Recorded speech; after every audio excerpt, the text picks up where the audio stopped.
Kaže da ste dobri, da ste super sad. Vas dva. Opet sam šetao za njim pa ga pitam kakvi ste. Ovdje malo... Već sinoć iznervirao nešto, ali dobro. Okej. Joj, gadan je kad popije, jebe mu se 100 puta sam mu rekao, ali nemoj toliko piti, Ja sam rekla, znači... Ali znaš šta je on? Nekako, znaš, drugačije, nekako... Ja njemu kažem, on nakon 3 piva promijeni oblik, znači glave, lice mu totalno drugo. Izmušti se sav.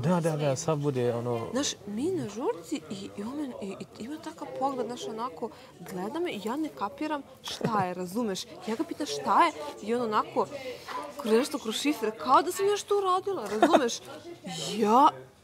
Ja pukla, brate, ne mogu. Znači, ona sam na žurku, hoću da, znači, i zbog njega sam ono najviše došla, nisam htjela da idem. I rekla sam i njoj i Alex, rekao, ajde da idemo bar ono malo, spremite se, ajde idemo. Da, nisam htjela da idem.